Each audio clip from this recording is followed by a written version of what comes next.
Good evening, नमस्कार। आवाज़ आ रही है मेरी? आ रही है sir. Thank you ji. Yes sir आ रही है। Thank you, thank you. कैसे सब लोग? बढ़िया। बढ़िया सर। हाँ सर। चलिए, स्टार्ट करते हैं। नहीं जाने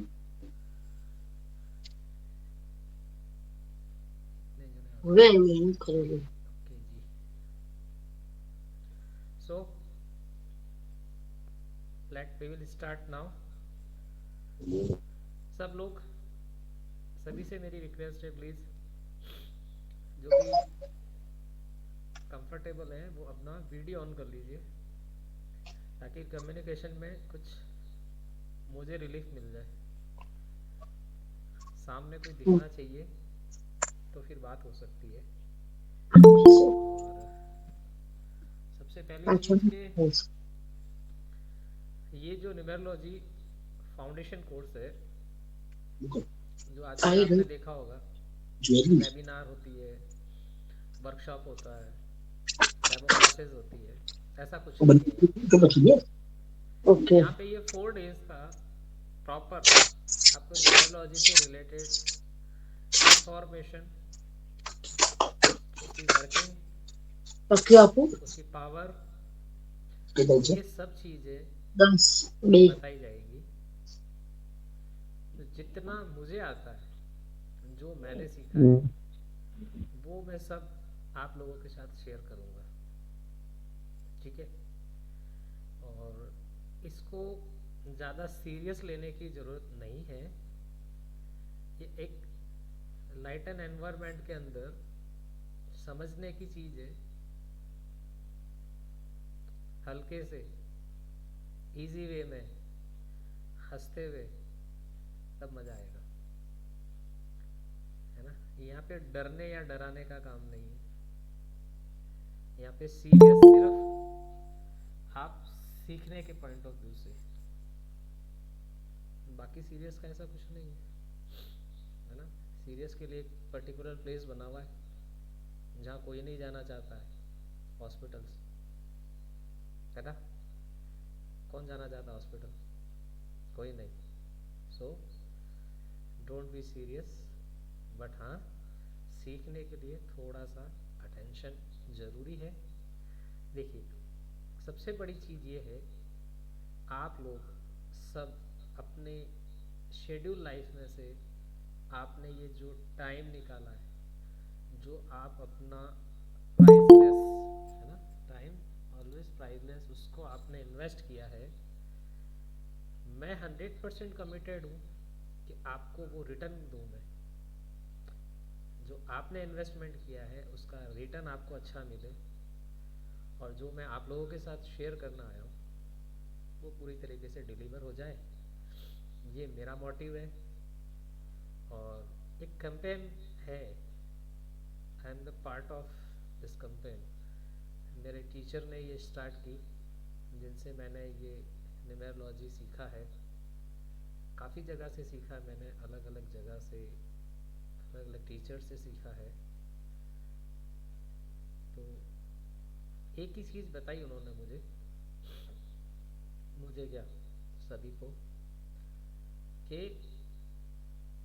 आप जैसे आज आप लोग एक फाउंडेशन कोर्स के अंदर एनरोल हुए हैं, वैसे ही मैं भी इसी तरीके से एनरोल हुआ था।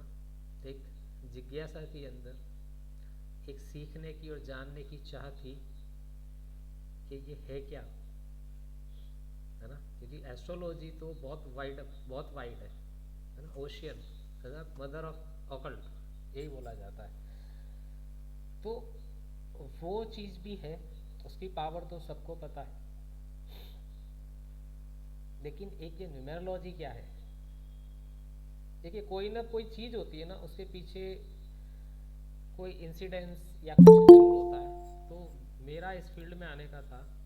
मैं सबसे पहले अपना छोटा सा इंट्रोडक्शन दे देता हूँ। नाम तो आप सब लोग मेरा जान ही गए, है ना? करण सिंह नाम है मेरा, and I am belongs from Jodhpur. Native place मेरा जोधपुर राजस्थान है। और जयपुर से मैं ऑपरेट करता हूँ सारी चीज़ें, और ये जो एकाग्र एस्ट्रो वास्तु है, ये हेड जो सेंट्राइज होगा वो जयपुर से चल रहा है अभी। बाकी मेरी टीम है साथ में। बेसिकली मैं बिल्डिंग कॉन्ट्रैक्टर जो मैंने काम किया है वो, और सच में नहीं पता था कि इस फील्ड के अंदर आना होगा, मुझे नहीं पता था, मैं नहीं समझता था ये चीज़ें। लेकिन एक ऐसा इंसिडेंस हुआ कि मुझे इस तरफ डाइवर्ट कर दिया, अपने आप को मैंने डाइवर्ट किया, या शायद हो सकता है मेरी डेस्टिनी में यही लिखा था। जब तक नहीं ध्यान था तब तक तो समझ में नहीं आया, बट जब से इस ऑकल्ट में आए तब समझ में आया कि हाँ, डेस्टिनी तो यही लिखी थी, आपको आना तो यही था, थोड़ा घूम फिर के आना पड़ा।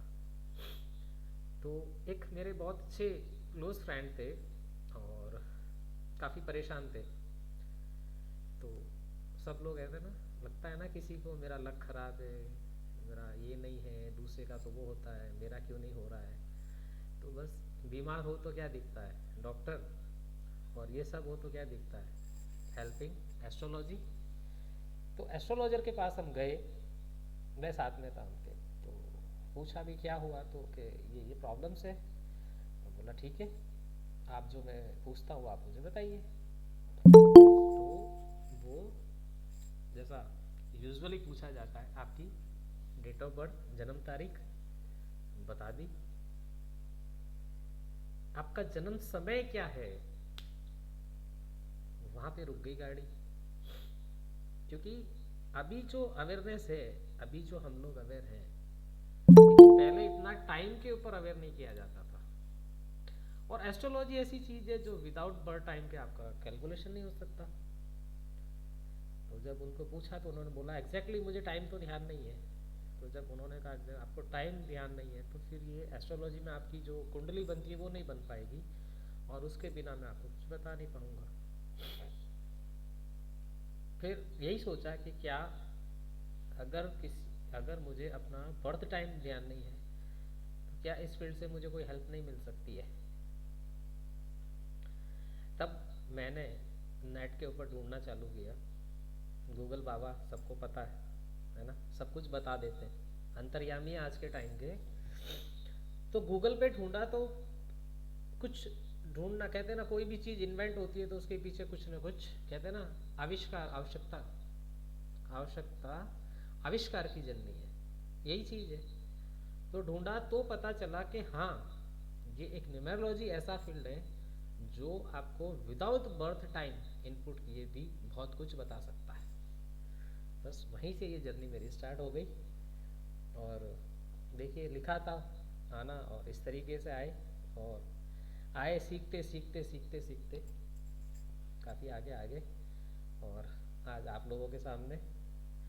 तो एक चीज़ मैं कह सकता हूँ कि आप लोग जितने भी आज यहाँ पे हो, आप स्क्रीन पे मेरी जो वीडियो ऑन है वो मेरी स्क्रीन पे है, बाकी जिनका मैगी का प्रोग्राम चल रहा है भी कंटिन्यू, और इसको भी कंटिन्यू कर लीजिए, कोई दिक्कत नहीं है। तो कहीं ना कहीं डेस्टिनी में ये लिखा था। बाकी मेरे पास ऐसा कोई, मैं कोई इतना ज्ञानी हूँ नहीं, है ना, कोई प्रवचन देने वाला हूँ नहीं, ऐसा कुछ नहीं है। बस यही है, जो सीखा और जो समझा वो शेयर करना है मुझे। तो आप लोगों की डेस्टिनी में भी शायद लिखा यही है, तभी तो आप इस प्लेटफॉर्म पे हो, है ना। नहीं तो अदरवाइज तो बहुत सारी जगह है, और आजकल तो कहीं ना कहीं ये चीज़ें चलती रहती है वर्कशॉप, डेमो, है ना। फिर वो आएंगे, पहले टाइम बताएंगे, उस टाइम पे फिर कहेंगे, फिर थोड़ा 5-10 मिनट लेट स्टार्ट होता है, क्योंकि हमारे इंडिया के अंदर एक डिस्टर्बेंस होगा। तो my request, please mute your self. तो कहते हैं ना कि अगर आप टाइम से आ गए तो आपकी वैल्यू नहीं है ना, नेताजी वाली वही है। टाइम से थोड़ा लेट चलेंगे तो वहाँ पे आपका वेट होगा, है ना, तब आपकी प्रेस्टीज बनेगी, ऐसा कुछ। फिर अपने बारे में, फिर आपको मेरी आवाज़ आ रही है कि आप फटाफट से वन टाइप कीजिए, आई एम ऑडिबल, ऐसा है वैसा, ये वेबिनार ऐसी होने वाली है, आपकी लाइफ चेंज कर देगी, आप समझ नहीं पाएंगे। सब कुछ चलता है, उस 2 घंटे 1.5 घंटे में काम की बात सबको पता है कितनी देर होती है। मैं किसी को क्रिटिसाइज नहीं कर रहा हूँ, मैं आपको एक जनरल जो चल रहा है अभी ट्रेंड वो बता रहा हूँ। और ये 4 दिन के बाद में आपको खुद को रियलाइज हो जाएगा कि जो मैंने बोला वो मैं डिलीवर करके रहूँगा। कोर्स प्रमोशन नहीं होगा मीन्स नहीं होगा इस प्लेटफॉर्म पे, ठीक है। तो अब एक चीज़ बताइए मुझे, आप लोग ये कोर्स ज्वाइन किया आपने, न्यूमेरोलॉजी जानना चाहते हैं, सीखना चाहते हैं, इसके बारे में समझना चाहते हैं। और मेरे हिसाब से अभी न्यूमेरोलॉजी कोई अननोन वर्ड नहीं है ना। All peoples are no about this, है ना। हर्ड सुना तो है ही है कि ये न्यूमेरोलॉजी है, पर है क्या भला न्यूमेरोलॉजी। तो मैं सिर्फ आप लोगों से 1-2 जने मुझे अनम्यूट करके ये बता दीजिए व्हाट इज द न्यूमेरोलॉजी, जैसा आता है वैसा बताइए मुझे।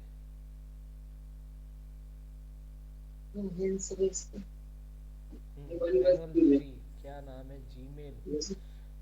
प्रशांत फ्रॉम मुंबई। ओके जी, yes sir.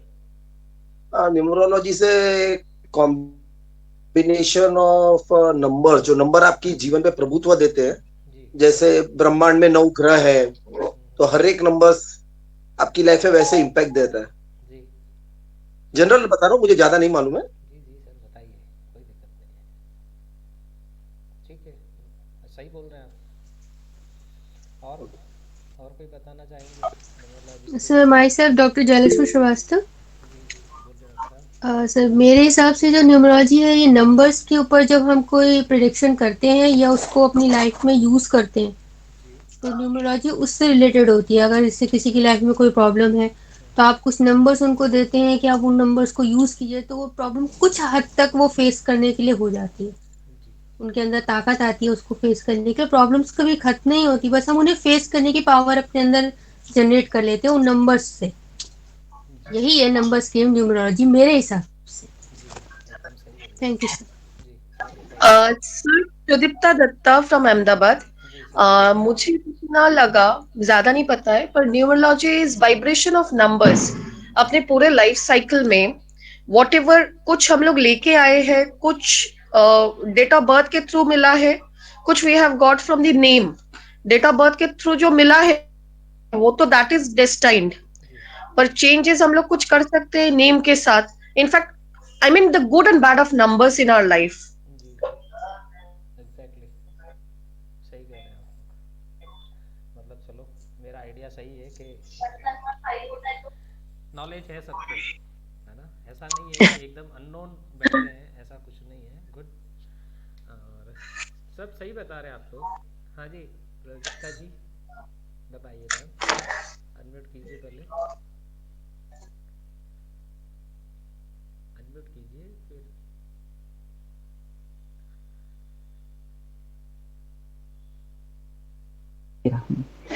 Actually, what I feel is that numerology is basically related with all the planets. ये planets के साथ हमारा एक मिनट सर, आप लोग दिख ही नहीं रहे मुझे। कैसे हो गया? हाँ हाँ, it is related with our planet system. जितने भी हमारे नंबर्स होते हैं दैट इज फ्रॉम 1 to 9। अगर हम कॉम्बिनेशन बनाए दिस इज एक्चुअली 1 to 9। अब हम डिसाइन तो हुए हैं उस टाइम में, और सबसे पहला आपने कहा कि आविष्कार की सबसे बड़ी जननी हमारी अपनी नेसेसिटी है। जिनके पास डेट ऑफ बर्थ और टाइम का डाउट रहता है या कुछ रहता है, जो भी प्लैनेट्स हमारे मतलब एज पर हमारे फ्रीक्वेंसी में नहीं, हम उनकी फ्रीक्वेंसी में, हम एक्चुअली उनकी फ्रीक्वेंसी में नहीं चल रहे हैं। हमें उनकी फ्रीक्वेंसी तक लाने में जो 24 घंटे में बेस्ट पॉसिबल मतलब एक जैसे आपने अभी बोला कि जिनको अपने टाइम पे डाउट है, जैसे जो भी मतलब या टाइम नहीं है, तो जो एक उपाय सब 24 आवर्स में कॉमन रहते हैं, कुछ उपाय, तो वो मेरे ख्याल से मैं इसको इसी तरह से समझूंगी कि वो के लिए हमारे लिए numerology is very very important. और दूसरी बात है कि जैसे हम नंबर लाइन में जाते हैं प्लस एंड माइनस, कुछ जगह हमारे प्लैनेट्स के हिसाब से हम बहुत ऊपर प्लस तक चले जाते हैं, कुछ में हम माइनस, तो उसको बैलेंस करना that is the basic work of numerology. सब मैं तो इतना ही जानती हूँ अभी तक। बोल रहे हैं एंड सॉरी टू से यू, मैंने आप सबको म्यूट कर दिया, ठीक है। और एक चीज़ है, मैं पहले क्लियर कर लेता हूँ कुछ, हालांकि ग्राउंड रूल्स हैं हमारे जो मैंने बताए थे और होपफुली आप सब लोग फॉलो करेंगे। अपना वीडियो ऑन रखिएगा, ऑडियो तो म्यूट मैंने कर दिया है, ठीक है। इसके साथ में कोशिश यही रहेगी आपकी कोई भी क्वेश्चन क्यूरी मैं नहीं छोड़ूं। आपको जो भी सेशन के ड्यूरिंग जो भी आपके क्वेश्चन होते हैं, जो भी आपके माइंड में होते हैं, आप उनको नोट डाउन कर लीजिए। और जब ये डेली का कह रहा हूँ मैं, जैसे ही हमारा सेशन एंड होगा उस वक्त आप अनम्यूट करके एक एक करके अपने क्वेश्चन क्यूरी दे सकते हैं और मैं कोशिश करूँगा मैं सबका जवाब दे दूँ, ठीक है। हालांकि बताऊँगा इजी तरीके से ताकि कुछ डाउट रहे नहीं, फिर भी अगर होता है तो ये मेरी ड्यूटी रहेगी कि मैं उसको क्लियर करूँ। और एक चीज़ बता देता हूँ मैं आपको, ये जितने भी आप लोग हो 4 डेज़ कंटिन्यू इसको आप ज्वाइन कीजिएगा। मैं आपसे प्रॉमिस करता हूँ आप लोगों को इतना आ जाएगा कि आप अपने डेट ऑफ बर्थ को देखकर उसकी कैलकुलेशन कर समझ में आ जाएगा आपका साइकिक आपकी कैसी है, आपकी सोच कैसी है ना, सामने वाले की सोच कैसी है, आपकी लाइफ कैसे चल रही है, अगर कहीं हर्डल्स आ रहे हैं तो क्यों आ रहे हैं, क्यों अभी तक हमने शायद किस्मत को दोष दिया है, ऊपर वाले को दोष दिया है, लेकिन एक्चुअल में ऐसा कुछ नहीं है। एक्चुअल में जो चीज़ है वो आप सबके सामने आएगी। सारी चीज़ें मैं डिटेल में आपको बताऊंगा, जैसा मैंने प्रॉमिस किया। जो मेरा कोर्स कंटेंट है उस कोर्स कंटेंट के एक एक कंटेंट को डिलीवर मैं करूंगा आप लोगों के साथ में, ठीक है। तो बस होपफुली जो आप लोगों ने इतना रिस्पांस दिया है इस कोर्स को लेकर, जो आप लोगों का प्यार है, आप सभी लोगों का, जो भगवान का आशीर्वाद है, मेरे पेरेंट्स का आशीर्वाद है, मेरे गुरु का आशीर्वाद है, जिन से भी मैंने सीखा उसी की बदौलत है कि शायद मैं इसीलिए आज आप लोगों के सामने हूँ। बाकी मुझसे ज्ञानी बहुत ज्ञानी बैठे हैं इस दुनिया में, मैं तो बहुत छोटा सा हूँ, है ना, ज़ीरो। मैं अपने आप को ज़ीरो ही मानता हूँ। सो ये जो आप लोगों ने मुझे बताया अपने हिसाब से एक जब एग्जैक्टली एकदम सही था, मैं उसमें से थोड़ा सा ऐड ऑन कर देता हूँ। मैंने आपसे ये पूछा था व्हाट इज द न्यूमेरोलॉजी, है ना, न्यूमेरोलॉजी क्या है, ये मैंने आपसे क्वेश्चन किया था। आप लोगों ने अपनी नॉलेज के हिसाब से सब कुछ सही बताया। एक चीज़ बता देता हूँ आप सभी लोगों को, ये एस्ट्रोलॉजी क्या है, क्या लगता है आप लोगों को? प्रेडिक्शन का टूल है ना, है ना। एस्ट्रोलॉजी सीख के क्या करना है? प्रेडिक्शन करेंगे। न्यूमेरोलॉजी सीख के क्या करेंगे? प्रेडिक्शन करेंगे। वास्तु सीख के क्या करेंगे? प्रेडिक्शन करेंगे। बट यहाँ पे थोड़ा सा एडिट कर लीजिए, these are not a tool for prediction. ये टूल नहीं है प्रेडिक्शन करने के लिए, चाहे न्यूमेरोलॉजी हो चाहे एस्ट्रोलॉजी हो। Astrology is a way, astrology is a way who tells you depict of planets। आपके हॉरोस्कोप के अंदर कौन सा प्लेनेट कहाँ पे बैठा है उसको डिकोडिंग करने का वे है ये ऑकल्ट। ये न्यूमेरोलॉजी आपकी डेट ऑफ बर्थ के अंदर कौन सा नंबर क्या बता रहा है उसको डिकोड करने का तरीका है। वास्तु उस पर्टिकुलर प्लेस की एनर्जी को डिकोड करेगा। जो 5 एलिमेंट्स हैं हम सबको पता है, 5 तत्वों से मिलके बना शरीर, अग्नि, जल, आकाश, वायु, पृथ्वी, यही है। और यही 5 एलिमेंट पूरे ब्रह्मांड के अंदर है। जहां पर भी इम्बैलेंस होगा वहां पे तकलीफ आ जाएगी। रिसेंटली आपने देखा होगा तुर्की के अंदर अर्थक्वेक आया, एलिमेंट डिसबैलेंस हुआ वहाँ पे। आपके बॉडी के अंदर भी एलिमेंट डिसबैलेंस होता है, आता है ना, कभी दर्द होता है, कभी घर के अंदर किचकिच चलती है, कभी आपके सारे बनते हुए काम बिगड़ जाते हैं, जो चीज़ की एक्सपेक्टेशन नहीं की वो चीज़ हो जाती है, और जो चीज़ चल रही है वो रुक जाती है। क्या है ये? सिंपल सी चीज़ है, ये एलिमेंट्स। तो ये कुछ साइंसेस हैं, ये ऑकल्ट साइंस की ब्रांचेस हैं, ये सब अपने आप में फुल है। आप न्यूमेरोलॉजी के बेस पे भी आप सब कुछ कर सकते हैं, आप एस्ट्रोलॉजी के बेस पे भी सब कुछ कर सकते हैं, आप वास्तु के बेस पे भी कर सकते हैं, आप रैकी से भी कर सकते हैं, आप टैरो से भी कर सकते हैं, आप पामिस्ट्री से भी कर सकते हैं, सब कुछ कर सकते हैं। अपने आप में परिपूर्ण है ये विज्ञान, शुद्ध हिंदी। किसी की जरूरत नहीं पड़ेगी आपको न्यूमेरोलॉजी में, एस्ट्रोलॉजी की जरूरत नहीं, एस्ट्रोलॉजी वाले को न्यूमेरोलॉजी की जरूरत नहीं है। सब कुछ अपने आप में पूरा है। बस इतनी सी बात है कि आपको नॉलेज कितना है, आपको एक्सपीरियंस कब आएगा? जब आप काम करेंगे। नॉलेज कब होगी? जब आप उसकी प्रैक्टिस करेंगे, उसके बारे में जानेंगे और जानेंगे, डीपली नॉलेज। बस ये सारी चीज़ें आपका परफेक्टनेस लाती रहती है। यही कहते हैं ना, practice makes a man perfect.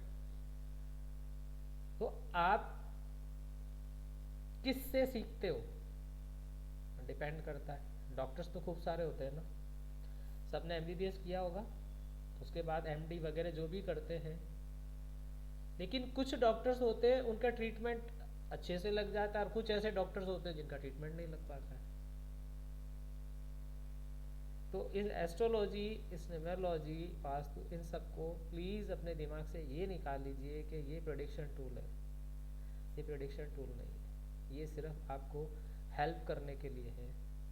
How to live your life. Astrology ये कहता है कि आप अपने जीवन को कैसे जिएंगे, वो वे बताएगा एस्ट्रोलॉजी आपको। आपके कौन सा प्लेनेट आपके लिए क्या बोलता है ना। सबसे भयंकर प्लेनेट कौन से होते हैं सबको पता है, शनि, राहु, केतु।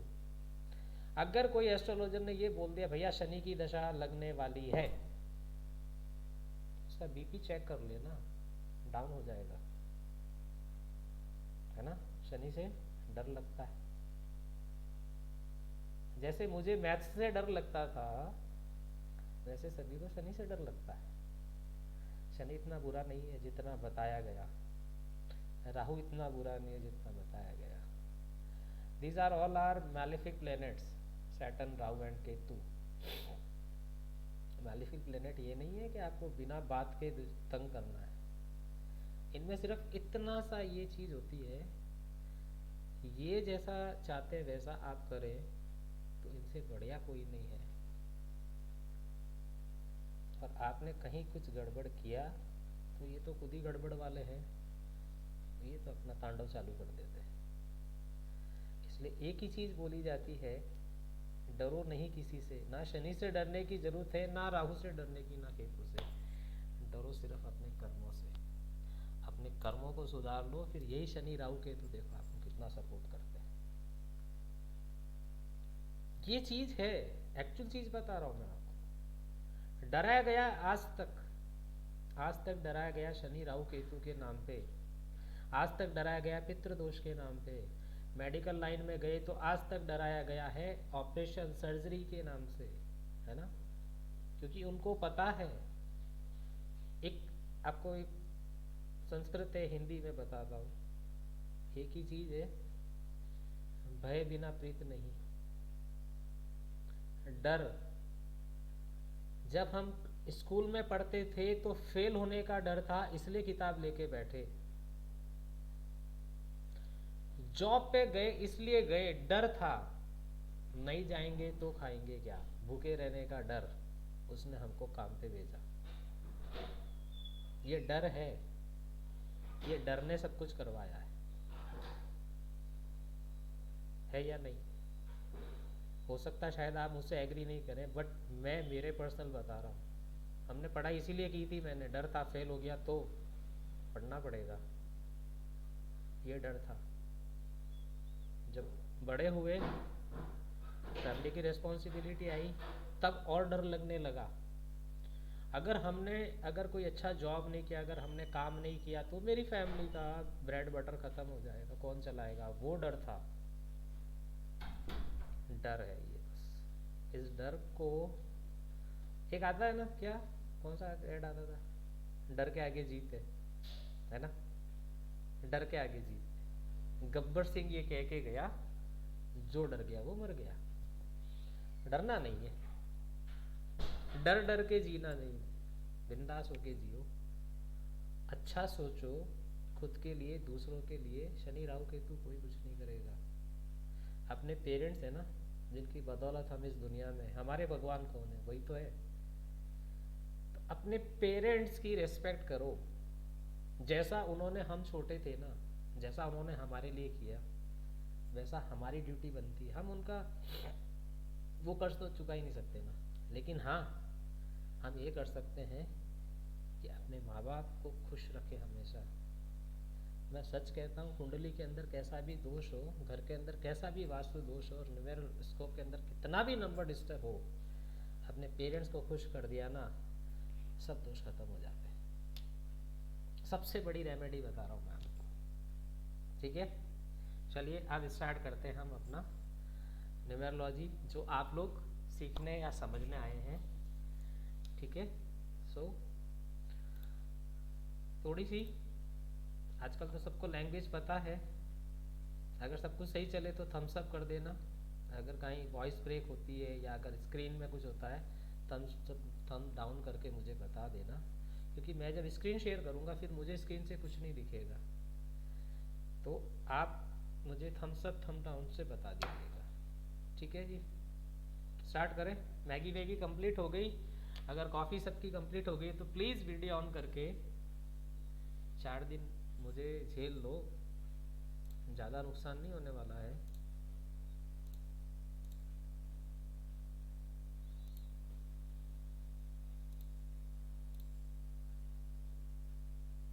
स्क्रीन शेयरेबल है, शेयर हो रही है स्क्रीन, एक जना कोई भी थम्स अप करके बता दीजिए। सुदीप्ता जी आप बता दीजिए, आप स्क्रीन पे हो मेरे साथ में, स्क्रीन शेयरेबल है, okay, thank you. So welcome all of you in our 4-day free numerology foundation basic course. तो सबसे पहला ये है जिन्होंने इस लायक बनाया मुझे कि मैं आज आप सबके सामने हूँ। Special thanks to my sir Abhijit ji है, जिन्होंने इस कांच के टुकड़े को शायद कुछ लायक बनाया जो आप सबके सामने है आज। अब बात करते हैं हम सबसे पहले इस कोर्स का ऑब्जेक्टिव क्या है। आप लोगों का ऑब्जेक्टिव आपके सामने है कि आपको न्यूमेरोलॉजी के बारे में समझना है, और हमारा जो ये कोर्स है, जो ये कैंपेन है, इसका ऑब्जेक्टिव यही है, नो अबाउट योर डेस्टिनी। आपकी क्या डेस्टिनी लिख के भेजी है उस खुदा, उस ईश्वर ने, उस परम शक्ति ने। मैं यहाँ पे क्रिएट लिख दूँ, रिक्रिएट लिख दूँ, रीडिज़ाइन लिख दूँ, इतनी शक्ति मुझे भगवान ने नहीं दी है। हम सिर्फ ये कर सकते हैं कि आपकी क्या डेस्टिनी है उसको जाना समझा जाए with the help of numerology. इस न्यूमेरोलॉजी से आप अपनी डेस्टिनी को जान पाएंगे, अपनी नहीं और भी लोगों की, और उनको बता पाएंगे कि ये चीज़ ऐसे है, आप इस तरीके से अपनी लाइफ को डिज़ाइन कीजिए, उस तरीके से अपनी लाइफ को जीना चालू कीजिए, काफ़ी सारी प्रॉब्लम्स आपकी सॉल्व हो जाएगी। और क्या इस कोर्स का ऑब्जेक्टिव दूसरा ये है, पहला तो आपको आपकी डेस्टिनी के बारे में बताना, ये आपको सिखाया जाएगा, आप सीख जाएंगे अपनी डेस्टिनी को। और दूसरा, जब आप ये चीज़ सीख जाएं तो फिर आपको क्या करना, help everyone around us to positively improve their life level. जैसे आप अपनी लाइफ को इम्प्रूव कर रहे हैं, करेंगे, वैसे ही अपने आसपास में, अपने सराउंडिंग में जो भी आपके रिलेटिव हैं, आपके नेबर्स हैं, आपके फ्रेंड हैं, उनकी लाइफ के अंदर पॉजिटिव चेंज लेके आना, ये ऑब्जेक्टिव। जैसा मैं भी यही कर रहा हूँ, है ना। जो आसपास कौन है, आप लोग हो। आज ये कोरोना, इतना कोरोना को लोगों ने बहुत कोसा है ना, नो डाउट नुकसान हुआ, जिंदगियाँ गई, लेकिन एक अच्छी चीज़ भी देके गई, ये ऑनलाइन सिस्टम, जो शायद 2021-20 में किसी को पता नहीं था। हाँ होता था, लेकिन इस तरीके से पूरा कहते हैं ना, ये रिवॉल्यूशन आ गया इस, है ना, ऑफलाइन पूरा ही ख़त्म और ऑनलाइन में आ गए, और उसी की बदौलत आज सब लोग हम कनेक्ट हैं, है ना, एक जगह के ऊपर। तो बस यही है, आप भी ऐसा ही कीजिएगा। नेक्स्ट जो चीज़ है वो है कोर्स कंटेंट। में एक बार रिपीट कर देता हूँ, जो मुझे किस तरीके से हम लोग कोर्स को मैं कवर करता हूँ। सबसे पहले इंट्रोडक्शन ऑफ न्यूमेरोलॉजी। सेकंड, जो इस वर्ल्ड के अंदर जितनी भी प्रैक्टिस की जाती है न्यूमेरोलॉजी की, जो फॉर्म्स हैं, मोर देन 100 फॉर्म्स है न्यूमेरोलॉजी की, बट मोस्टली जो वर्ल्ड के अंदर फेमस हुई है, जिनके ऊपर ज़्यादा काम किया गया, उन फॉर्म्स के बारे में हम डिटेल से बात करेंगे। और हम यानी कि मैं, और अगर आप हमारे साथ रहे आगे, तो आप किस फॉर्म के द्वारा आप इस न्यूमेरोलॉजी की प्रैक्टिस करेंगे, उसके बारे में बताया जाएगा। इस न्यूमेरोलॉजी का आपकी डे टू डे लाइफ, दैनिक जीवन के साथ में क्या रिलीवेंस है आपकी डे टू डे लाइफ में, वो बताया जाएगा। Introduction to the Lo Shu grid. Lo Shu grid is a part of Chinese numerology, but ऐसा नहीं है कि मैं आपको यहाँ पे चाइनीज़ न्यूमेरोलॉजी सिखाऊंगा, बट हाँ स्टार्टिंग जो हम काम कैसे करते हैं उसका एक लिमिट तक ही यूज़ करते हैं। हम पूरी चाइनीज़ को कभी भी फॉलो नहीं करते, इसका सिर्फ छोटा सा यूज़ होता है स्टार्टिंग इनिशियल लेवल पे। उसको कैसे करते हैं वो, इस लोशो ग्रिड को कैसे फिल किया जाता है, कैलकुलेशन की जाती है कुछ नंबर्स की, जिसमें सबसे पहले साइकिक नंबर आता है, तो उसको कैसे कैलकुलेट करना और उसका रिलीवेंस क्या है वो बताया जाएगा। उसी के साथ में एक लाइफ पाथ नंबर आता है, उसको कैसे कैलकुलेट करते हैं और उसका क्या रिलीवेंस होता है। कैलकुलेशन एंड रिलीवेंस ऑफ एक और नंबर आता है जिसे मैजिकल नंबर बोला जाता है, कुआं नंबर, के नंबर। इस लोशो ग्रिड जो बनती है उसके अंदर कुछ योग होते हैं, टोटल 8 योग होते हैं इसके अंदर, उनके बारे में बात करेंगे। बात करेंगे हर एक नंबर की जो प्लेनेट के साथ में कनेक्ट है उसके बारे में, हर एक नंबर के ट्रेड्स एंड क्वालिटीज़ क्या है उनके बारे में बात करेंगे। प्लस हम बात करेंगे compatibility of number, in numbers की आपस में कैसी कंपैटिबिलिटी है, फ्रेंडली है, नॉन फ्रेंडली है, न्यूट्रल है, इन चीज़ों पे बात करना है। Choosing the lucky and unlucky colours, है ना, वो कैसे चूज करते हैं यार, वो बताया जाएगा। और उसके बाद में कल्मिनेशन होगा इस कोर्स का फॉर न्यू बिगनिंग। कहते ना किसी चीज़ का अंत होता है तो इसलिए होता है एक नई शुरुआत करने के लिए, तो इस कोर्स का भी कल्मिनेशन होगा फॉर न्यू बिगनिंग। तो ये जो कोर्स कंटेंट है ये 4 दिन के अंदर कवर किए जाएंगे पॉइंट टू पॉइंट, ठीक है। अब देखिए मैं आपको बताता हूँ, जैसे मैं आपसे बात कर रहा हूँ ऑकल्ट साइंस, चाहे न्यूमेरोलॉजी हो, एस्ट्रोलॉजी हो, वास्तु, टैरो, पामिस्ट्री, रैकी, ये सारी ब्रांचेज है किसकी, ऑकल्ट साइंस की, ठीक है। तो ऑकल्ट की 2 टाइप है, 2 टाइप्स ऑफ ऑकल्ट। सबसे पहला जो तरीका आता है इस ऑकल्ट का वो आता है इंट्यूशन बेस्ड। इंट्यूशंस यानी कि पूर्वाभास। पूर्वाभास कैसे, आपने देखा होगा काफ़ी कुछ ऐसे, अपने इसी इंडिया की बात कर रहा हूँ, यहाँ पे बहुत सारे लोग हैं, ये साइंस बहुत बड़ी है, इनकी इतनी प्रैक्टिस है, उन्होंने इतनी विद्या ले रखी है, आप उनके सामने जाके बैठिए, आप कुछ नहीं बताएंगे तो वो आपको बता देंगे आप मुझसे ये पूछना है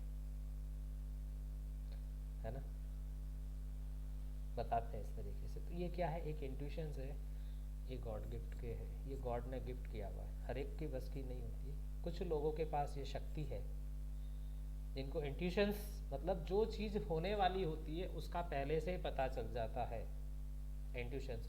कुछ होती है जो भगवान के द्वारा दी गई है, और कुछ ऐसी भी हैं जिन्होंने इसको प्राप्त किया प्रैक्टिस करके, काम करके इंट्यूशन अपनी बनाई है। तो इंट्यूशन बेस्ड जो ऑकल्ट है उसके अंदर आता है आपका रेकी, उसके अंदर आता है आपका टैरो, है ना, प्रश्ना कुंडली। आपकी कोई कुंडली नहीं देखेगा, आपका कोई डेट ऑफ बर्थ नहीं मांगेगा, कुछ नहीं करेंगे, आप जाके बैठ जाइए, एक कैलकुलेशन करके वो आपको ये भी बता देंगे आप मुझसे ये पूछने आए हो, या आपने कुछ पूछा तो उसका यस और नो में आंसर भी दे देंगे, कब होगा वो भी बता देंगे। ये ऑकल्ट साइंस इतनी बड़ी है कि आपका सिर्फ हाथ देख के सब कुछ बता दिया जाएगा, आपका चेहरा देख के सारा कुछ बता देते हैं। ये होता है इंट्यूशन, इनपुट कुछ नहीं है और ये चीज़ें बताई जाती है। दूसरी जो टाइप है वो होती है आपकी इनपुट बेस। इनपुट बेस के अंदर सबसे पहला एस्ट्रोलॉजी, वहाँ पे इनपुट क्या लिया जाता है, जन्म तारीख यानी date of birth, time of birth जन्म समय, प्लेस ऑफ बर्थ जन्म स्थान। ये जब आप 3 इनपुट आप किसी एस्ट्रोलॉजर को देते हो तब वो एक कुंडली बना के कैलकुलेशन करके बताते हैं आपकी सारे जो प्लैनेट्स उस वक्त, है ना, सेलेस्टाइन बॉडी में जो जो प्लैनेट जिस जिस जगह पे था जब आपका जन्म हुआ, वो आपको उम्र भर उन्हीं का इफेक्ट इन्फ्लुएंस आपके लाइफ पे रहता है। और वो उनकी उस प्लेनेट, कौन सा प्लेनेट कहाँ पे बैठा है, उसकी लैंग्वेज को डिकोड किया जाता है और उसके बाद में बताया जाता है कि ये चीज़ ऐसे हो रही होगी आपके साथ में, या हुई होगी या होने वाली है, ये सारी चीज़ें बताई जाती है। तो ये इनपुट बेस का एक सबसे बड़ा है एस्ट्रोलॉजी, जहाँ पे आपको 3 इनपुट देने होंगे तभी आपकी कुंडली बनेगी। अगर इन तीनों में से एक भी इनपुट मिस है आपकी कुंडली नहीं बन सकती है।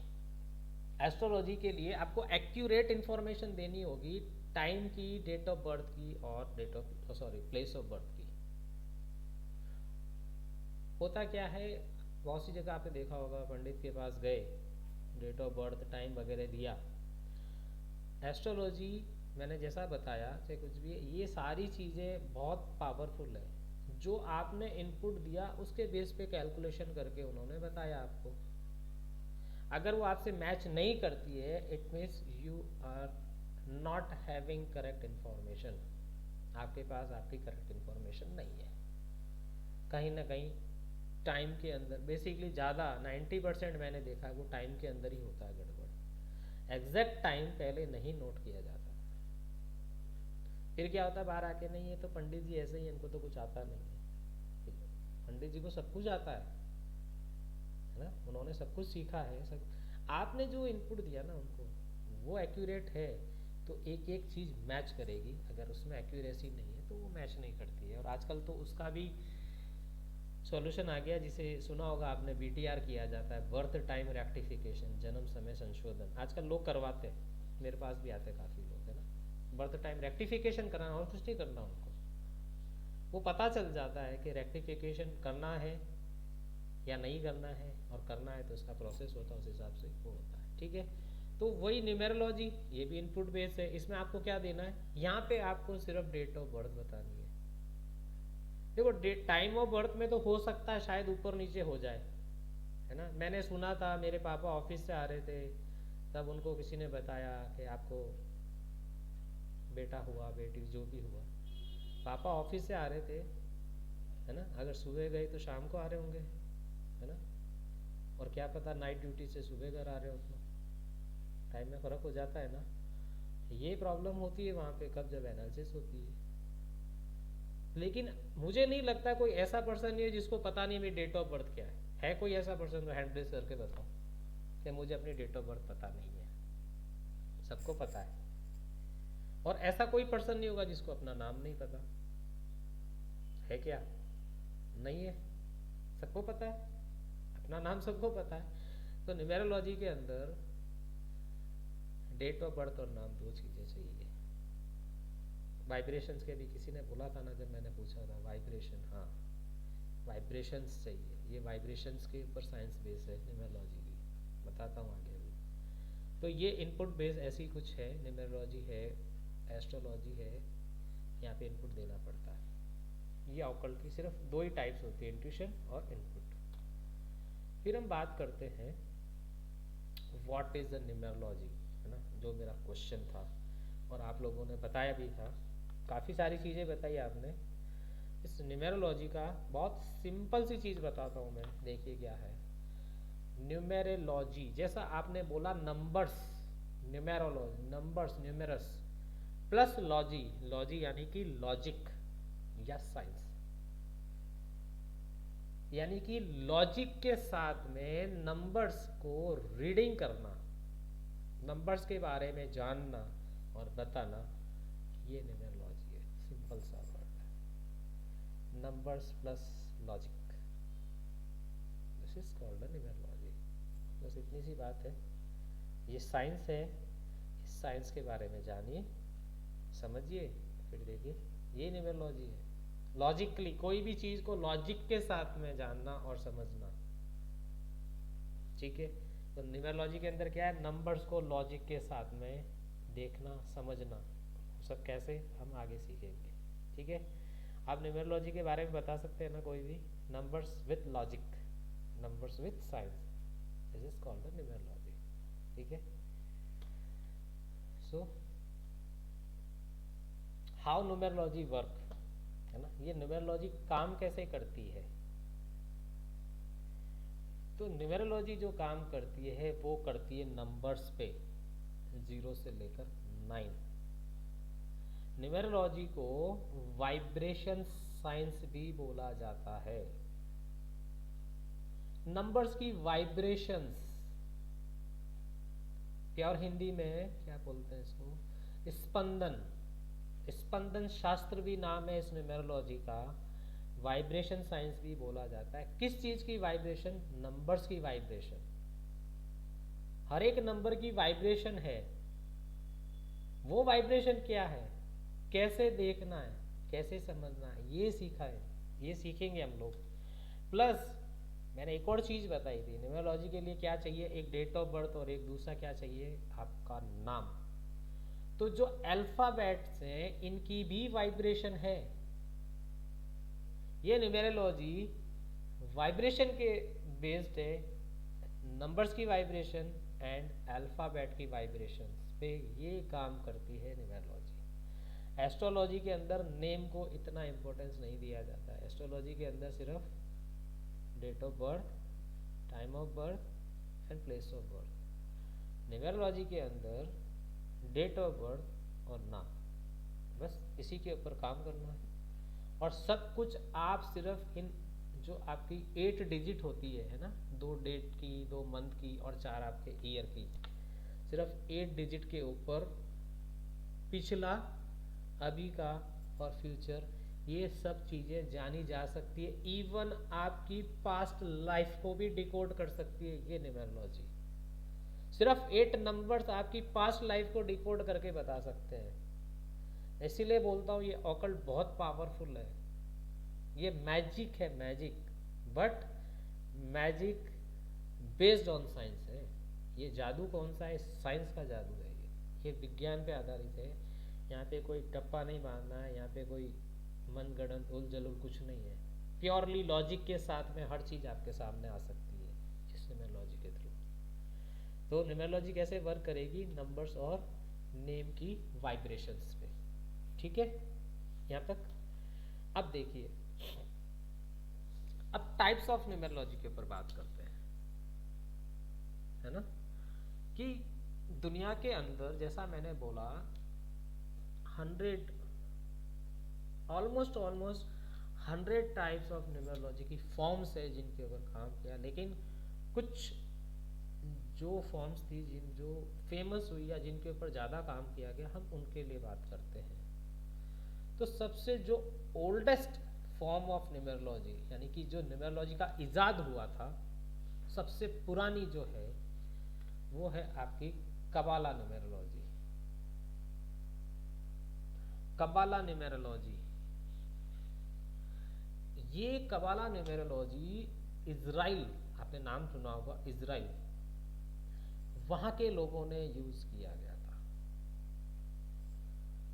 सबसे पुरानी और सबसे इफेक्टिव फॉर्म ऑफ न्यूमेरोलॉजी है कबाला, इजराइल में यूज किया गया था, क्योंकि ये लैंग्वेज है, इस लैंग्वेज को ज़्यादा लोग नहीं जानते, क्योंकि ये सिर्फ उस पर्टिकुलर उसी एरिया के अंदर ही यूज की जाती थी।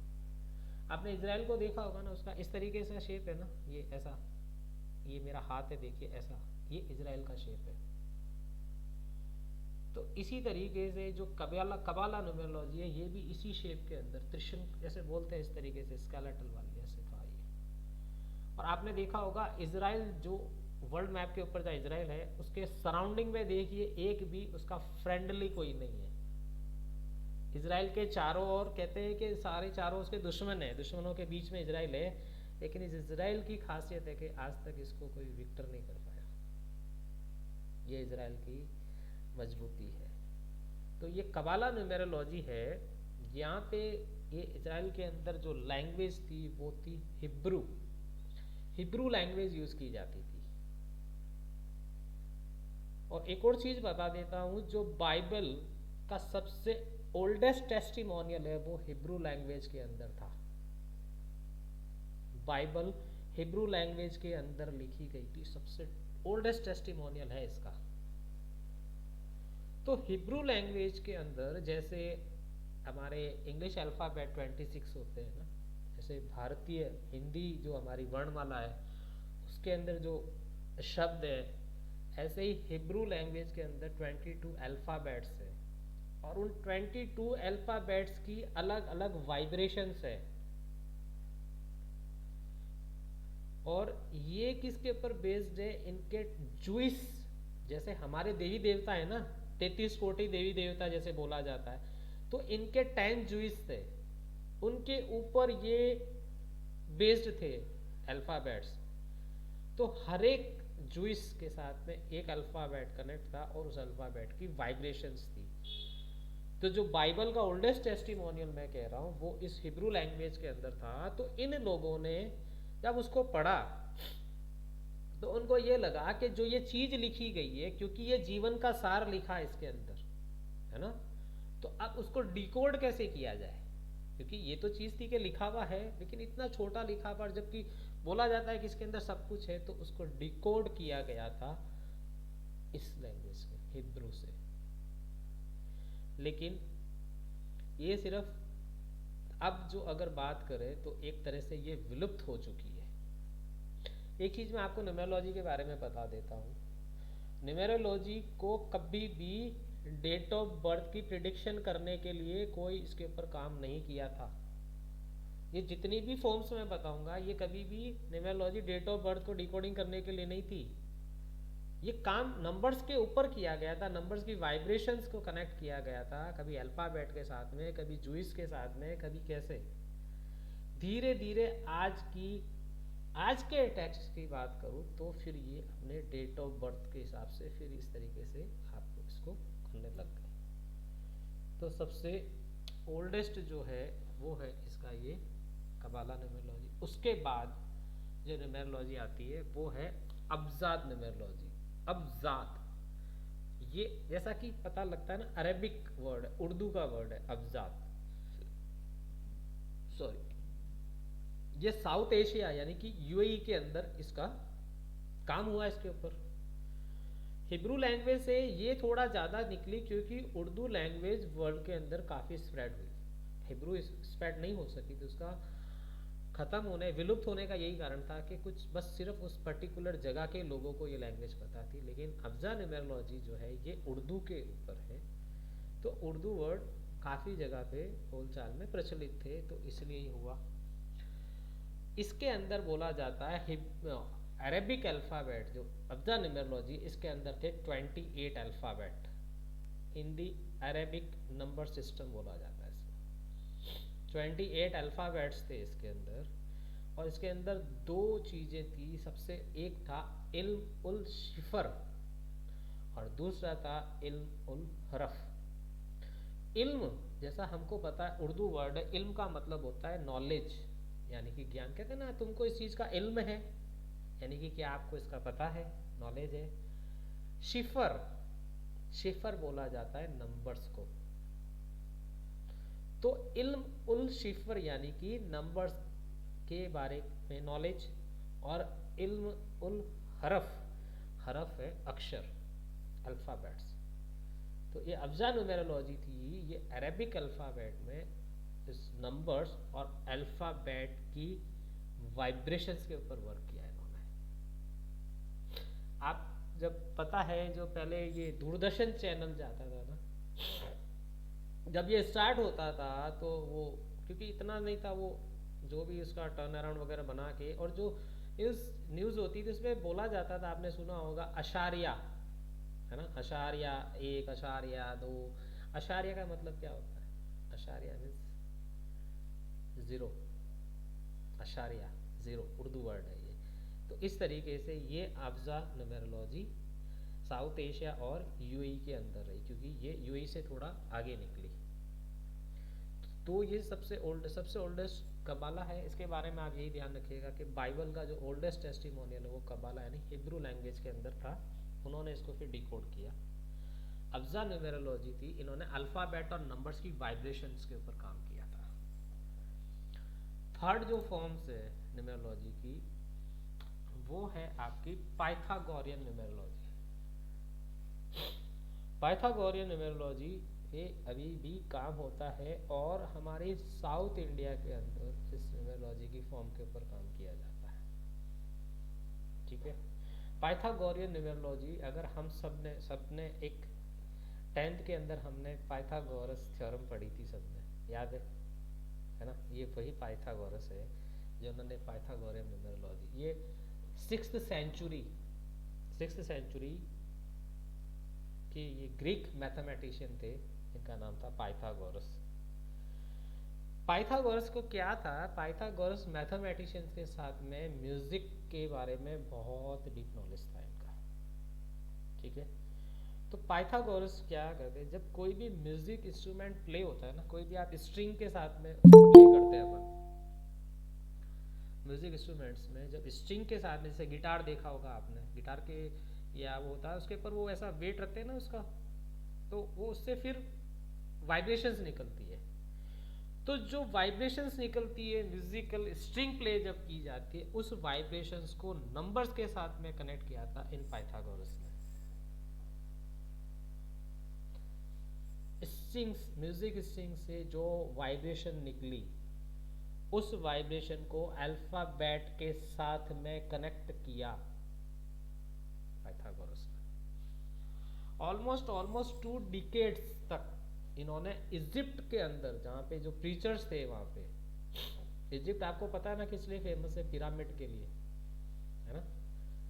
मम्मीज जब प्रिजर्व की जाती है ना, मम्मीज कितने सालों से उसको, एक आपने देखा होगा, जब हम छोटे थे, मुझे याद है कि मेरे ननियाल में या नदियाल में जहाँ भी जाते थे, उस वक्त फ्रिज वगैरह तो होते नहीं थे, है ना, नहीं थे ना। तो वहाँ पे कुछ ऐसी चीज़ें बनी होती है, उस पर्टिकुलर प्लेस के ऊपर इस चीज़ को रखते थे, तो वो comparison to others long time तक चलती थी। मैं आपको इसका एंगल डिग्री भी बता दूंगा। एक पर्टिकुलर एंगल है, उस एंगल के ऊपर आप कोई भी चीज़ को रख दो, वो कंपैरिजन में लॉन्ग टाइम चलेगी। और यही कारण है इजिप्ट में जो मम्मीज जो भी इतने टाइम तक उनको कैसे एक पर्टिकुलर एंगल के ऊपर रखा जाता था। तो ये जो पाइथागोरस थे, इन्होंने लग 2 डिकेड्स यानी कि मैं बता 22 ईयर्स तक इजिप्ट के अंदर रह के इन्होंने ये काम किया। वहाँ के जो टीचर्स थे ना, उनके साथ में उन्होंने कुछ, आप देख लेना, यही कारण है कि जो पाइथागोरन न्यूमेरोलॉजी चलती है, उसकी जो ग्रिड बनती है ना, वो ऐसे पिरामिड में ही बनती है। उसका रीजन यही है। ठीक है, तो ये थी जो कि अभी भी काम कर रही है, क्योंकि कबाला तो ऑलमोस्ट ख़त्म हो गई, अब्जा अभी इतना यूज़ नहीं है, लेकिन हाँ ये पाइथागोरियन न्यूमरोलॉजी इसके ऊपर अभी प्रैक्टिस अच्छे से की जाती है और लोग काम कर रहे हैं। नेक्स्ट जो आती है वो है Chinese numerology. It was develop in China. ये जो चाइनीज़ न्यूमरोलॉजी है ना, इसके बारे में काफ़ी सारी स्टोरीज है। सॉरी, एक स्टोरी ये बोलती है कि चाइना के अंदर पहले नेचुरल आवाज़ नहीं आ रही है अभी? अभी आवाज़ आ रही है?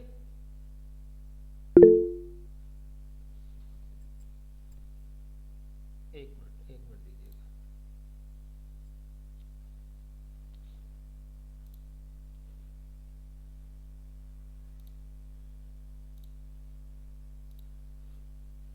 अभी आवाज़ आ रही है? अनम्यूट कर सकते हैं? आ रही है सर, आ रही है, आ रही है? ओके जी, बिल्कुल क्लियर आ रही है क्लियर आवाज। है। ओके ठीक है जी।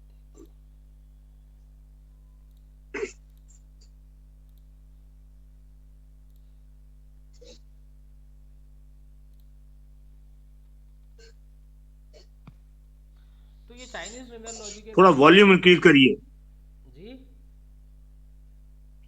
वॉल्यूम कम है थोड़ा। वॉल्यूम कम है, एक मिनट रुकिएगा। हाँ जी, थैंक यू। अभी ठीक है? हाँ बेटर, ओके। Thank you. तो ये चाइनीज न्यूमरोलॉजी की कुछ स्टोरीज है, दंत कथा है जिसे बोला है। तो ये बोला जाता है कि चाइना के अंदर नेचुरल कैलामिटी कुछ ज़्यादा चलती थी पहले। तो एक बार ऐसा हुआ था कि वहाँ पे बाढ़ थी, जैसे है ना, तो वो काफ़ी टाइम तक चलती रही और उन लोगों ने काफ़ी सारे ट्राइज की, काफ़ी एफर्ट किए, बट वो बाढ़ कहते हैं कि रुक नहीं पाई थी। वो नेचुरल कैलामिटीज चल रही थी कंटिन्यू। फिर अचानक से लोशू रिवर, ऐसा बोला जाता है कि लोशू रिवर के पास में एक टर्टल मिला। लोशू रिवर के पास में एक टर्टल मिला और उसकी जो पीठ थी उसके ऊपर एज इट इज़ वही नंबर लिखे गए थे जो कि इस लोशू ग्रिड, इसीलिए चाइनीज में उस ग्रिड का नाम लोशू इसीलिए रखा गया था कि जो वो टर्टल दिखा था वो लोशू रिवर के पास में दिखा था और उसकी पीठ के ऊपर वही नंबर जैसे लिखे हुए थे। और जब से कहते कि ये टर्टल दिखा, उसके बाद में वहां पे वो नेचुरल कैलेमिटीज आना बंद हो गई थी। एक तो ये कहानी है इसकी। दूसरी कहानी ये बताई जाती है कि एक जैसे अपने यहाँ पे ऋषि मुनि सेंट, ऐसे ही सेंट थे चाइनीज के अंदर जिनका नाम लोशू था। उन्होंने एक ये जो ग्रिड बनाई ऐसी और उससे उन्होंने काफ़ी चीज़ें डिकोडिंग कर दी। तो कहते हैं कि इसीलिए इस ग्रिड को लोशू ग्रिड ऐसे बोलने लग गए। आप देखना कभी लोशू ग्रिड के उसके ऊपर ऐसे ही नंबर्स, जो ये लोशू ग्रिड के अंदर नंबर जो हम बताएंगे बात, सेम एज इट इज़ वैसे ही बने हुए थे उसके अंदर। लेकिन हाँ, ये था ऐसा नहीं था 1 2 3 4 ऐसा लिखा था। जो चाइनीज़ लैंग्वेज के अंदर है उस तरीके के वहाँ पे वो अल्फ़ाबेट्स थे, जिससे ये पता लगाया गया कि भाई इस बॉक्स में ये नंबर है, इस बॉक्स में ये नंबर, इस बॉक्स में ये नंबर, ऐसे। ये चाइनीज़ न्यूमरोलॉजी के बारे में कुछ इस तरीके से इसका ओरिजिन बताया जाता है। जो नेक्स्ट आती है वो है आपकी कैलेडियन न्यूमरोलॉजी। कोई इसको शैलेडियन बोलते हैं, कोई इसको क्या बोलते हैं, लेकिन इसका एक्चुअल नाम है कैलेडियन न्यूमरोलॉजी। ये कैलेडियन न्यूमरोलॉजी एक बेबीलोन, मेसोपोटामिया आपने नाम सुना है, वहाँ पे एक प्लेस का नाम है कैलाडा। मेसोपोटामिया के अंदर एक पर्टिकुलर प्लेस का नाम है कैलाडा। वहाँ के लोग कहते ऑकल्ट साइंस पढ़ते थे, कैलाडा के लोग, इसलिए इसे कैलेडियन न्यूमरोलॉजी बोला जाता है। और ये जो कैलेडियन न्यूमरोलॉजी है, ये कहते हैं बहुत क्लोज है हमारी एस्ट्रोलॉजी से। कैलेडियन जो न्यूमरोलॉजी है, it is a very closely related to our astrology. Cheiro का नाम आपने सुना होगा, कीरो, उनकी एक बुक है कीरोमैंसी। कीरो ने इस कैलेडियन न्यूमरोलॉजी के अंदर बहुत काम किया और ये पर्टिकुलर कैलेडियन न्यूमरोलॉजी अल्फाबेट के ऊपर काम हुआ इस पे। क्योंकि जो ये कीरो कीरो जो थे, ये कीरो न्यूमेरोलॉजिस्ट नहीं थे। कीरो बेसिकली पामिस्ट थे। एक्चुअली क्या था, जो इनकी मदर थी ना, वो पामिस्ट्री करती थी। ठीक है, तो अब जैसे अभिमन्यु था ना, जिसने अपनी माँ के गर्भ में था और अर्जुन ने उनके साथ में वो डिस्कस किया था और वो उसको चक्रव्यूह का सारा ज्ञान हो गया था ना, ऐसे ही कीरो के साथ में यही था कि इनकी मदर पामिस्ट थी, तो इनको ये सारी चीज़ें बाय बॉर्न इनके साथ में आई। और ये क्या करने लगे, फिर ये धीरे धीरे बड़े हुए तो ये कुछ मतलब बोल जाते थे, और जो बोलते थे वो सही हो जाता है ना। तो लोग फिर इनके पास ज़्यादा आने लग गए कि भाई ये तो जो कीरो बोलता है वही हो जाता है। फिर इन्होंने उसके साथ में क्या किया, पामिस्ट्री के साथ में, फिर इन्होंने अल्फ़ाबेट्स के ऊपर वर्क चालू किया, अल्फ़ाबेट की वाइब्रेशंस के ऊपर काम चालू किया। इसीलिए स्केलेडियन न्यूमेरोलॉजी के ऊपर जो सबसे ज़्यादा काम किया वो कीरो ने किया, इसीलिए इसको कीरो के नाम से भी जाना जाता है। कैलेडियन न्यूमेरोलॉजी में कीरो बहुत बड़ा नाम है। कीरोमैंसी एक इनकी बुक है, कीरोमैंसी के नाम से ही आती है, लेकिन उसके अंदर सिर्फ अल्फ़ाबेट के ऊपर काम किया जाता है। जो ये न्यूमेरोलॉजी है, इसके अंदर जो सबसे बड़ी रेमेडी है नेम करेक्शन या नेम बैलेंसिंग, वो कैलेडियन न्यूमेरोलॉजी यानी इस कैलेडियन के बेस पे ही किया जाता है। और हमारे अगर इंडियन की बात करूं तो इंडियन के अंदर एक नाम है पंडित सेतुरमन जी, जिन्होंने इस कैलेडियन न्यूमेरोलॉजी के ऊपर खूब वर्क किया। अभी ऐसे न्यूमेरोलॉजी की अगर आप बुक के बारे में देखोगे, ऐसी न्यूमेरोलॉजी की कोई बुक नहीं। फर्स्ट बुक है सबसे, अगर आपको वाकई में न्यूमेरोलॉजी के बारे में कुछ जानना और समझना है तो पंडित सेतुरमन जी की एक बुक आती है जिसका नाम है साइंस ऑफ फॉर्च्यून। आपको अब तो अमेजन पे भी मिल जाएगी, साइंस ऑफ फॉर्च्यून है उसका नाम। हिंदी लैंग्वेज में भी है, इंग्लिश लैंग्वेज में भी। सेतुरमन जी है, सेतुरमन जी एक ब्रिटिश है ना, ब्रिटिश टाइम से उस ऑफिस में काम करते थे एज ए एलडीसी है ना, क्लर्क की नौकरी करते थे। और इन सेतुरमन जी को कुछ इंट्यूशंस था इनके पास में। प्लीज़ म्यूट कर लीजिए, जो जिनका भी अनम्यूट है प्लीज़, मैं मेरी तरफ से म्यूट नहीं करना चाहता है ना। हाँ, you all are wise people, so please cooperate us. तो ये सेतुरमन जी ब्रिटिश मतलब उस ऑफिस में काम करते थे, और ये वहाँ पे बताते थे उन लोगों को, जो भी ऑफिसर्स वगैरह थे उनको बताते थे अपने इंट्यूशंस के हिसाब से कि भाई हमको इस तरीके से प्लानिंग करनी चाहिए, या वहाँ पे अटैक करना है तो उस टाइम पे जाके करें, या उस दिन जाके करें, इस तरीके से करें।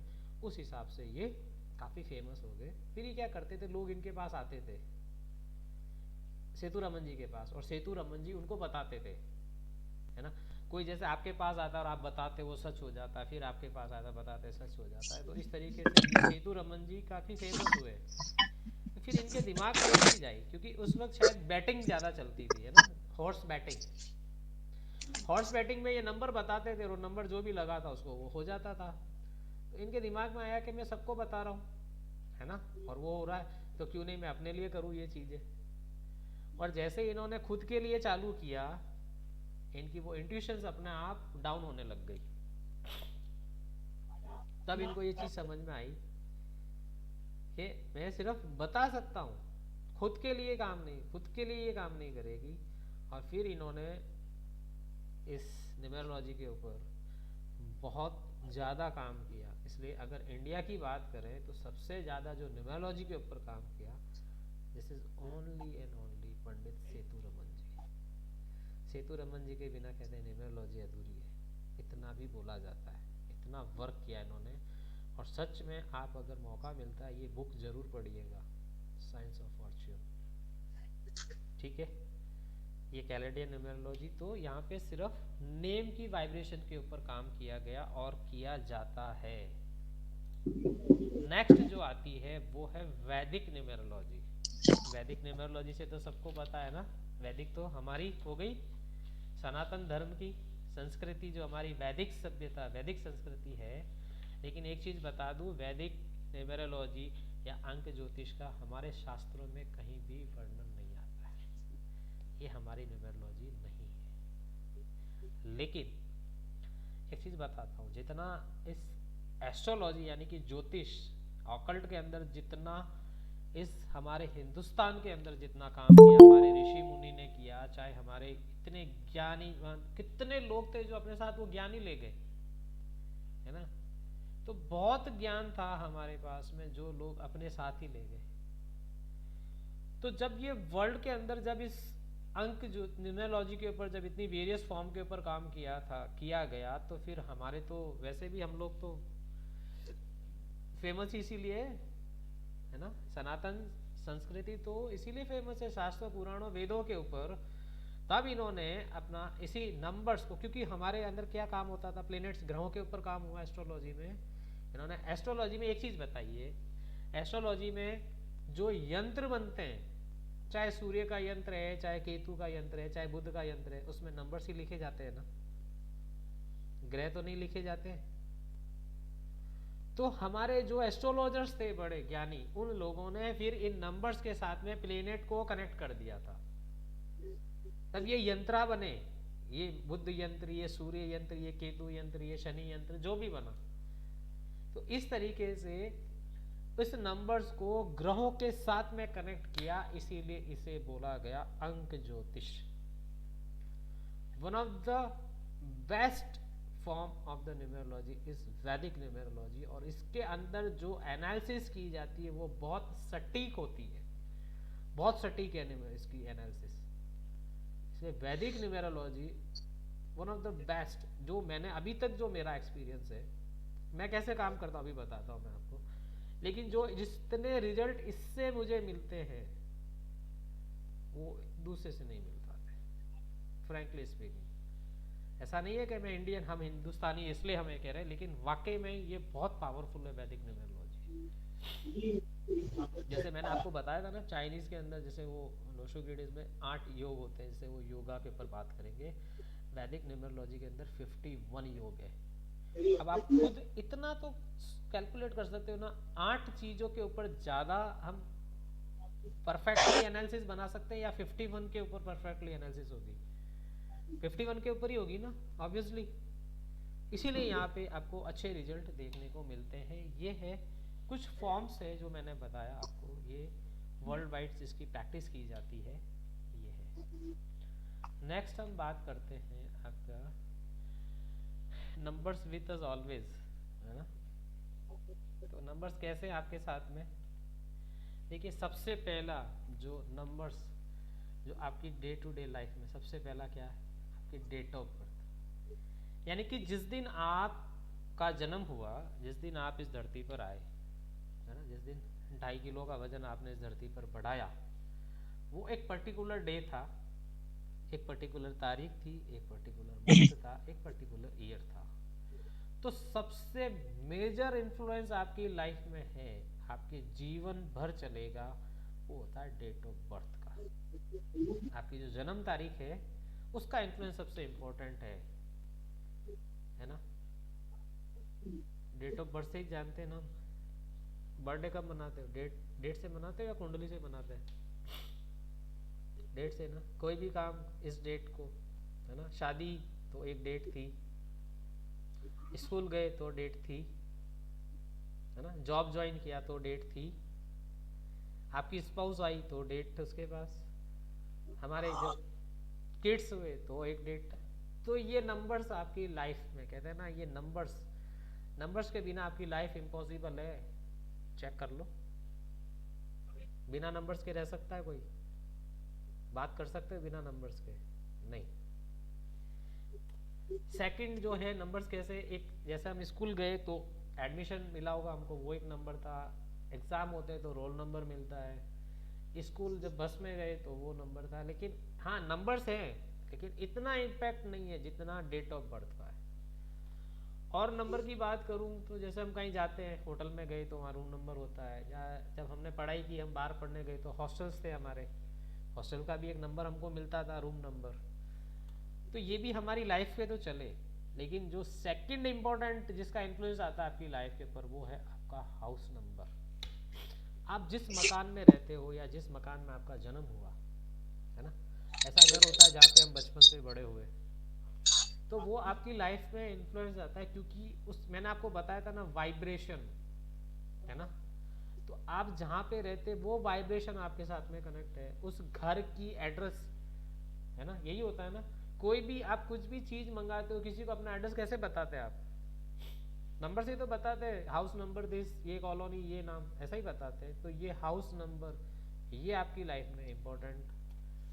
फिर जैसे हम कहीं जाते हैं, बस के अंदर जर्नी करें तो सीट नंबर, ट्रेन के अंदर, फ्लाइट के अंदर जाते हैं तो वो एक नंबर है, लेकिन वो टेम्परेरी है आपके साथ में, है ना। एडमिशन नंबर था तो टेम्परेरी था, रोल नंबर तो टेम्परेरी, स्कूल बस नंबर तो टेम्परेरी, होटल नंबर तो टेम्परेरी, है ना। हॉस्टल रूम नंबर या बस में, ट्रेन में जो हमको सीट मिल, वो जर्नी तक है, आपकी डेस्टिनेशन आई, खत्म, काम हो गया। तो जो परमानेंट नंबर है, वो सबसे पहला क्या आया? डेट ऑफ बर्थ, जो आपकी लाइफ लॉन्ग चलेगी। हाउस नंबर, जो लाइफ लॉन्ग आपके साथ में है। एक और चीज आज के टाइम में सबसे ज्यादा इम्पोर्टेंट, मोबाइल नंबर,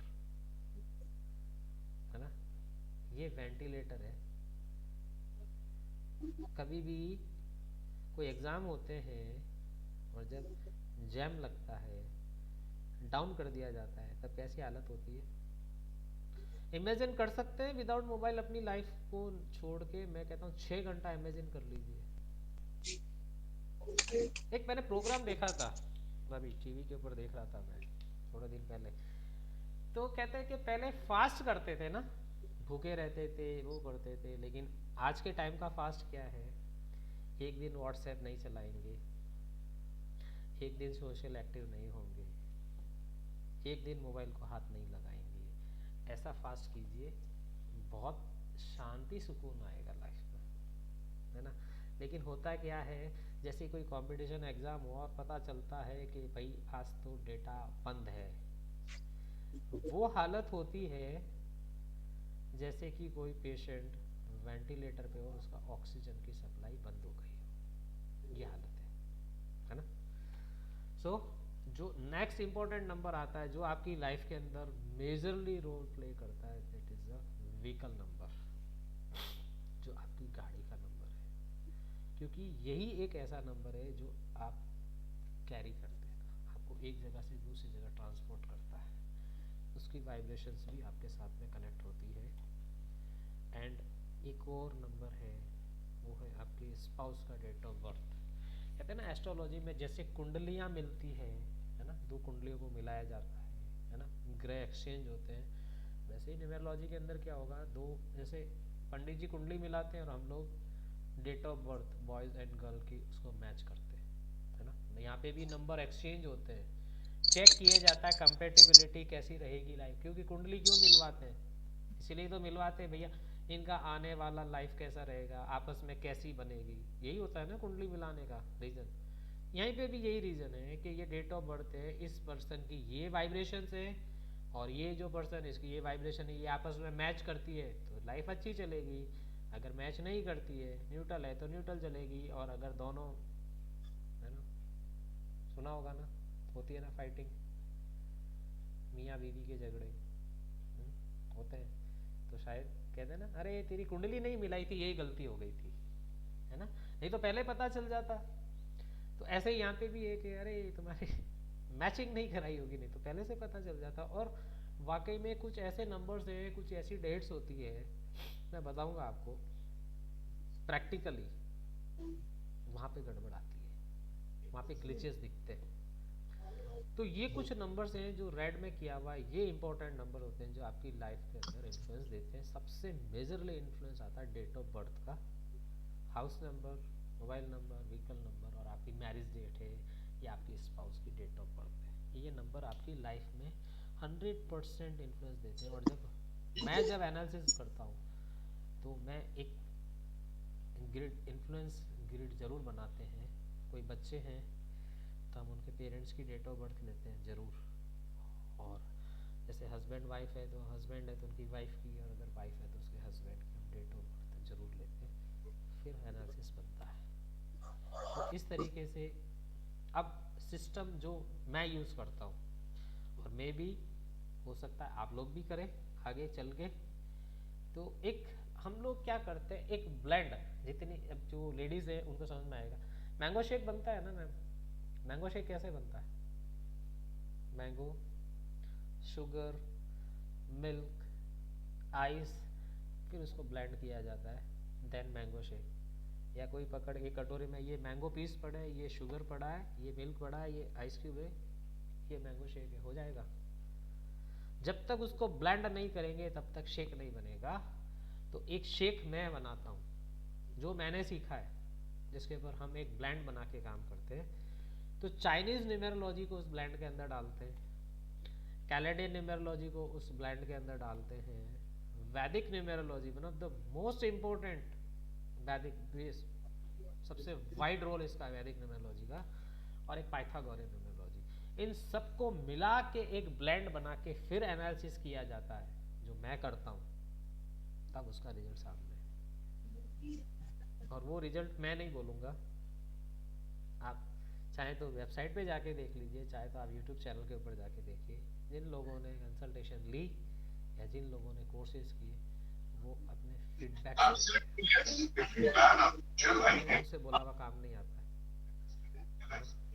तो जो दूसरे बताते हैं वो चीज़ें हैं, वाकई में ये ब्लेंड काम करता है। देखो हर एक चीज़ का एक अलग रोल है। जैसे शुगर का क्या रोल होता है, मिठास लाना। आइस का क्या रोल था, उसको चिल्ड करना। विदाउट आइस मैंगो शेक बना के पी सकते हैं क्या? नहीं। विदाउट मिल्क मैंगो शेक बना के पी सकते हैं, ठीक हो जाएगा। तो दूध क्या करता है, उसको ड्राई करता है ना। तो ऐसे ये सारे फॉर्म से चाइनीज, जैसे मैंने आपको बताया, हम एक इनिशियल लेवल पे उसको काम करते हैं, सिर्फ ग्रिड बनाने तक, उसके बाद हम उसको कभी काम नहीं कर रहा। कहीं पे जहाँ पे हमको नेम के ऊपर काम करना होता है तो हम कैलेडियन न्यूमेरोलॉजी के साथ में काम कर लेते हैं। बाकी जो पूरा एनालिसिस बनाना होता है तब मैं वैदिक न्यूमेरोलॉजी को काम में लेता हूँ। और जो मैंने आपको बताया था कुछ के, जैसे ये पाइथा जो न्यूमेरोलॉजी है, इसके अंदर फ्यूचर ट्रेंड प्रिडिक्शन के ऊपर काम किया जाता है। आप पंडित के पास से जाके नहीं पूछते मेरा आने वाला समय टाइम कैसा होगा, ये साल कैसा जाएगा, है ना, ये महीना कैसा जाएगा। वैसे ही यहाँ पे भी यही होता है, 2023 कैसा होगा, 22 कैसा गया, 2024 कैसा रहेगा, जनवरी कैसा था, मई कैसा जाएगा, इस पर्टिकुलर डेट पे क्या होगा, क्या कैसी रहेगी डेट, अच्छी रहेगी खराब रहेगी, ये सारी चीज़ें, ये कॉन्सेप्ट पाइथागोरियन से निकलते हैं। इसके अलावा एक यहाँ पे एक और कॉन्सेप्ट होता है, कार्मिक नंबर्स बोले जाते हैं। हम सिर्फ डेट ऑफ बर्थ से ये पता लगा सकते हैं कि किस पर्सन का ये पुनर्जन्म है या नहीं है। इसी कॉन्सेप्ट से ऊपर से हम ये भी बता सकते हैं कि आपकी पास्ट लाइफ में आपने क्या किया था, वो भी डिकोड होता है। तो ये सारी फॉर्म्स है जिसको आप पर्टिकुलर प्रोविजंस के लिए यूज में लेते हैं और उसका एक ब्लेंड बना के फिर एनालिसिस किया जाता है। तो इस तरीके से ये काम किया जाता है इस न्यूमेरोलॉजी के अंदर, जो मैंने सीखा है जैसे मैं करता हूँ। तो होपफुली आप लोगों को समझ में आया होगा जो मैंने आपको बताया इजी वे में। अगर आपका कोई क्वेश्चन है तो आप अपनी क्वेश्चन क्यूरी मुझसे पूछ सकते हैं। 10 मिनट का टाइम है। सबसे पहले कौन? बैनुअल जी। बैनुअल जी क्या नाम है आपका? आपने बैनुअल जीमेल कर रखा है, प्लीज अपने नाम से लॉगिन कीजिए ताकि मुझे ध्यान रहे। बताइए हाँ sir. Sir can you speak more on the कार्मिक नंबर, थोड़ा बताएंगे? सर एक्चुअली कार्मिक नंबर ये जो है कार्मिक, जैसा कि नाम से पता चलता है, कार्मिक यानी कि कर्म, ये बताते हैं पर्टिकुलर इस पर्सन के कर्म कैसे थे, है ना, उसको डिकोडिंग करना पड़ता है और उसके लिए पूरा फिर इसको पढ़ना पड़ेगा। अभी जो ये जो बेसिक जो हमने ये कोर्स को डिज़ाइन किया, ये आपको एक मतलब इस तरीके से आपको इतना समझ में आ जाए कि आप अपनी डेट ऑफ बर्थ से कैलकुलेशन करके आप अपने बारे में जान सकते हैं और इनिशियल लेवल पे आपको जैसे कहते हैं ना कि एक फर्स्ट एड है ना, कि हम कोई गांव के अंदर हैं, बीमार हो गए, तो हमें इतनी नॉलेज तो हो कि जब तक हम सिटी पहुंचे उस डॉक्टर तक, तब तक एक इनिशियल लेवल का ट्रीटमेंट हम कर लें, तो वो सारी चीज़ें आपको समझ में आ जाएगी। और अगर फिर डॉक्टर के हिसाब से अगर करना चाहते हैं तो फिर आगे पढ़ाई करनी पड़ेगी। बट ये मैंने आपको पर्टिकुलर हर न्यूमेरोलॉजी फॉर्म के अलग अलग कैरेक्टरिस्टिक्स बता दिए कि हर इस फॉर्म के अंदर इस तरीके से काम होगा या इस चीज़ के लिए हम उसको यूज़ करते हैं। ठीक है जी, हाँ जी। और थैंक यू सर। वेलकम जी, बताइए नेक्स्ट वन।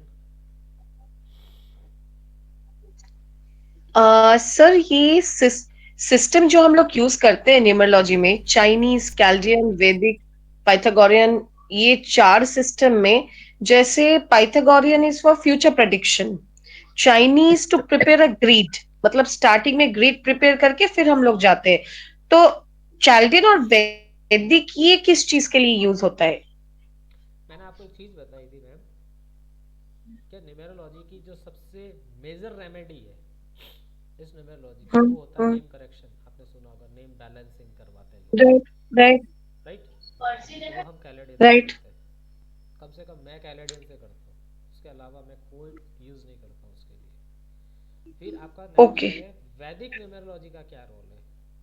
मैंने आपको हाँ ये हाँ बताया था कि ये चाइनीज न्यूमेरोलॉजी जो लोशो ग्रिड के ऊपर जो हम बताएंगे आपको, इसका एक सिर्फ इनिशियल लेवल तक काम है, नंबर को फिल करना, उसकी पावर को चेक करना, दैट्स इट। वहाँ से चाइनीज खत्म, उसके बाद ही जो न्यूमेरोलॉजी चालू होती है वो आती है वैदिक। वैदिक न्यूमरोलॉजी। और वैदिक में मैंने आपको बताया था कि ग्रहों के साथ में नंबर्स को जोड़ा।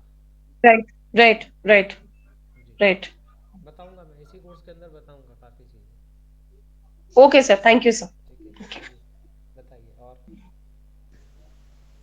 सर एक्चुअली मैं ये कहना चाहती थी, हम लोग जब गूगल मीट में ज्वाइन करते हैं तो जो हमारी जीमेल आईडी होगी वही नाम आएगा, तो इसीलिए थोड़ा सा रहेगा कि नाम कुछ और है पर्सन कोई और। नहीं, ऐसा क्या होता है मैम, जो जीमेल आईडी होती है, आप जो आईडी बनाते हैं उसके जी ऊपर आपका नाम जब बनाते हैं उसी वक्त नाम पूछते हैं, हाँ सर, उस तो वो वक्त आपको जीमेल क्या आईडी नाम फोन में जो डालना चल रही है ना, है। हाँ बस ये थोड़ा सा दिक्कत ये वही है वही कि से ज्वाइन हो सकते हैं, हम दूसरी मेल आईडी से ज्वाइन नहीं हो सकते। नहीं नहीं, आप आईडी से ज्वाइन कीजिए, मैं वो नहीं कह रहा हूँ, लेकिन जो भी जीमेल आईडी बनी होती है उसके ऊपर आपका प्रोफाइल जब बनता है उसमें नाम इनपुट किया जाता है।